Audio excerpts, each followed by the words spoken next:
ছোট হোক বা বড়, নিজের বাড়ি তো নিজের বাড়ি হয়। বাপের বাড়ি শ্বশুর বাড়ির পরে যে একটা মেয়েদের নিজের শান্তির জায়গা থাকে সেটা হচ্ছে নিজের বাড়ি। আর এই বাড়িতে আসলে না আমার সেই ফিলিংটাই হয়। গতকাল রাত্রেই এসেছি কলকাতায়।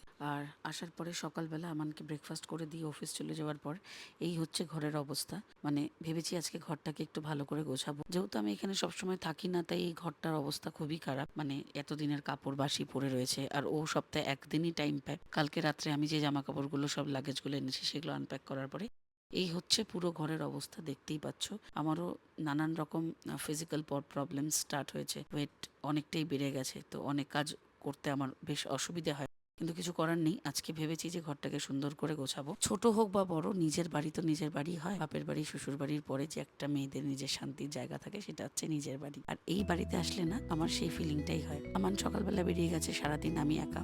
আর আমি আস্তে আস্তে শুরু করলাম ঘর পরিষ্কার করা। চলো দেখা যাক কতটা কি করা যায়।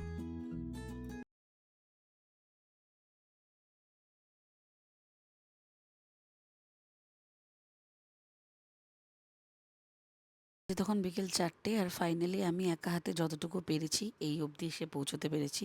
বেডরুমটা পুরো ঝা চকচকে হয়ে গেছে, পুরো ঘর মোছা এবং ড্রাই ক্লিন কমপ্লিট। এই হচ্ছে আমার ব্যালকনি থেকে ভিউ। জাস্ট তোমরা দেখো। অলরেডি এর আগে অনেকবার তোমাদেরকে আমি ভিউটা দেখিয়েছি, বাট এই ভিউটা আমি যতবার নিজে দেখি আর তোমাদেরকে দেখে আমার খুব ভালো লাগে। আর এটা হচ্ছে আমাদের কিচেন কাম হল রুম। এবার আমি আমার একার জন্য লাঞ্চ প্রিপেয়ার করব।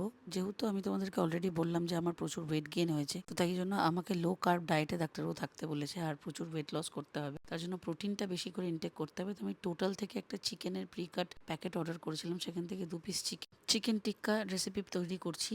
রসুন, আদা আর লঙ্কার পেস্ট তাহলে হলো, না হলে তোমরা এরকম আমার মতো চপড ইউজ করতে পারো, করে ম্যারিনেট করে রেখে দেবে। সেকেন্ড প্রিপারেশনের জন্য আমি ইউজ করছি এখানে ভুনা বেসন। কড়াইয়ের মধ্যে একটু ঘি দিয়ে বেসনটাকে ভালো করে ভেজে নিলাম এবং কাঁচা সর্ষের তেলের মধ্যে লঙ্কার গুঁড়ো, ধনে গুঁড়ো, হলুদ গুঁড়ো, জিরে গুঁড়ো এবং গরম মশলার গুঁড়ো দিয়ে ভালো করে মিক্স করে তার মধ্যে ভুনা বেসনটাকেও দিয়ে দিলাম। এবং এখানে ইউজ করলাম আমি হাংকাট মানে জল ঝরানো দই। ভালো করে মিক্স করে একটা ফাইন ব্যাটার তৈরি করলাম, যে ব্যাটারটার মধ্যে একটুও কোনো লাম্প যেন না থাকে। চিকেনটাকে 1 ঘন্টা ম্যারিনেট করে রান্না করে নিলেই ঘরোয়া পদ্ধতিতে চিকেন টিক্কা রেডি। এটা হচ্ছে আমার আজকের লাঞ্চ। চট জলদি ঘরে বানানো সবটাই। ব্রেকফাস্টে পোহা আর ঘুগনি রেডি করা ছিল, সঙ্গে একদম ঘরোয়া পদ্ধতিতে ভাজা মশলা দিয়ে রায়তা আর এই অয়েল ফ্রি চিকেন টিক্কা। দেখতে দেখতে বৃষ্টিও নেমে গেল। অপূর্ব লাগছে এই দৃশ্যটা দেখতে। ছোট হোক কিংবা বড়, নিজের বাড়ি কিন্তু নিজের বাড়ি হয়। আজকের ব্লগটা তোমাদের কেমন লাগলো আমাকে জানিও।